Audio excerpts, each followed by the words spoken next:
Bonjour, monsieur Dupont. Bonjour, monsieur. Veuillez m'excuser de vous avoir fait attendre. Vous avez trouvé facilement? Oui, j'ai trouvé très facilement. Je suis passé devant votre immeuble il y a quelques jours afin de voir où vous étiez situé.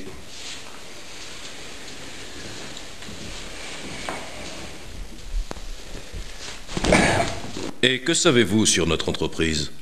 Votre entreprise est l'une des plus importantes de sa branche. Vos produits occupent une place prépondérante sur le marché européen.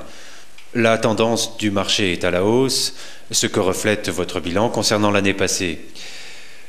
Il est très motivant pour moi de mettre mes compétences au service d'une entreprise d'une aussi grande envergure. Nous offrons à notre personnel des possibilités de formation permanente. Nous sommes par conséquent intéressés par une collaboration de longue durée. La possibilité de continuer à progresser est pour moi l'un des critères les plus importants dans le choix d'un employeur. Si l'opportunité d'une formation continue m'est offerte, je suis bien entendu prêt à m'engager à long terme dans l'entreprise. Quels sont les types de formations professionnelles ou personnelles auxquelles vous avez participé? Dans mes fonctions, il est indispensable de se perfectionner en permanence. Je participe régulièrement à des séminaires de formation spécialisés et j'approfondis mes connaissances linguistiques par des cours de perfectionnement. Comment voyez-vous l'évolution de notre secteur d'activité? Les prévisions de la presse spécialisée sont positives. À long terme, je pense que le marché sera surtout déterminé par l'évolution de plus en plus rapide des technologies informatiques. Une évolution à laquelle une entreprise désireuse de s'étendre ne peut échapper.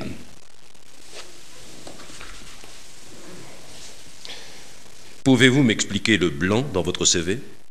La première entreprise pour laquelle j'ai travaillé a été obligée de fermer des départements entiers et de supprimer de très nombreux postes pour des raisons économiques.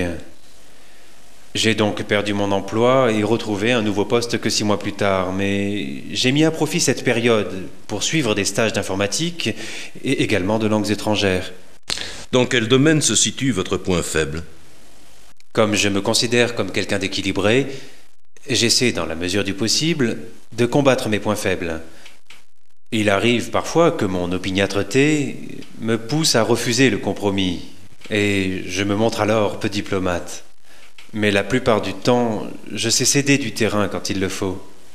Quels objectifs professionnels souhaitez-vous atteindre dans les 5 prochaines années?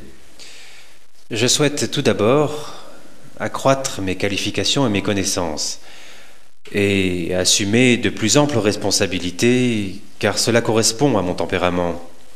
Ainsi, une fonction d'encadrement me conviendrait. À plus long terme, je souhaite occuper un poste de cadre de direction ou de responsable d'un département. Votre objectif à long terme est d'occuper quel poste dans notre entreprise? Tel que vous m'avez décrit ce poste, il offre de bonnes possibilités d'évolution et constitue une base certaine pour une longue carrière dans votre entreprise.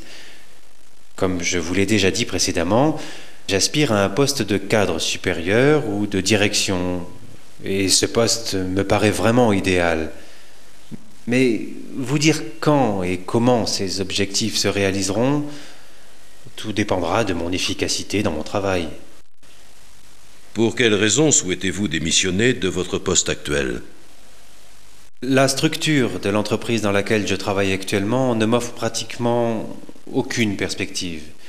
À l'inverse, j'ai envie de continuer à progresser et je recherche par conséquent un emploi qui me permette de mettre toutes mes compétences à l'épreuve.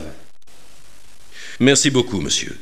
Je pense que monsieur Guibert, le chef de service, aimerait vous recevoir quelques instants dans son bureau.